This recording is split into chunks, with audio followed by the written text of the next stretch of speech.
छोटा शेर शावक मृत पिता को छूकर उन्हें जल्दी उठने को कह रहा था।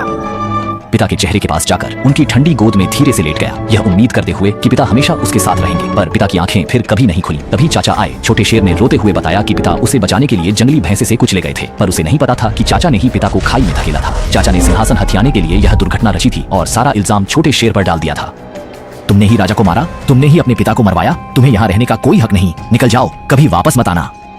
और तो और चाचा ने भूखे लकड़बग्घों को छोटे शेर के पीछे लगा दिया। शेर घबराकर जान बचाकर भागा, पेड़ों की जड़ों में घुसता, चट्टानों पर चढ़ता, पर लकड़बग्घा उसकी जान लेने पर तुला था। छोटा शेर किनारे पर फंस गया, पीछे अथाह खाई। लकड़बग्घा झपटा, छोटे शेर का किनारा छूटा और दोनों नीचे गिरे। सबको लगा शेर मर गया था, पर वह चट्टान के बीच एक ढलान पर गिरकर बच गया।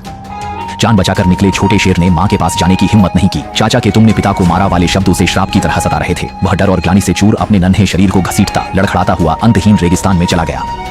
चलती रेत से उसके तलवे जल रहे थे, चिलचिलाती धूप से गला सूख रहा था। सामने अंतहीन पीली रेत थी, हवा भी झुलसाने वाली थी। वह कितनी देर चला नहीं जानता था। अंत में उसके पैर लड़खड़ाए, वह सीधा रेत पर गिर गया और लू लगने से बेहोश हो गया। गिद्ध सिर पर मंडरा रहे थे, कर्कश स्वर में चिल्ला रहे थे। छोटा शेर इन शिकारी पक्षियों का शिकार बनने ही वाला था। तभी अचानक एक चमत्कार हुआ। एक काली छाया बिजली की तेजी से आई। वह जंगली सुअर पुम्बा था। वह मानो जमीन पर दौड़ने वाली सुपरकार बन गया था। उसने अपनी पूरी ताकत से गिद्धों को टक्कर मारी और छोटे शेर की जान बचाई। पुम्बा छोटे शेर की निराशा में प्रकाश था। जानते हो, सुअर शेर जन्मजात दुश्मन है, फिर भी पम्बन ने छोटे शेर को पालकर खाए जाने का जोखिम उठाया और उसे अपने इलाके में ले आया। अंकल की साजिश जितनी क्रूर, पेंग पेंग का बचाव उतना ही गर्म।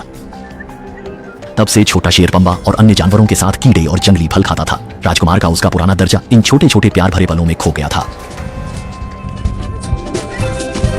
कुछ साल बीत गए, दुख धीरे धीरे कम हो गया। जंगली सुअर पम्बा की देखरेख में छोटा शेर भी एक पराक्रमी नर शेर बन गया, जिसके अयाल पिता जैसे रूपदार थे।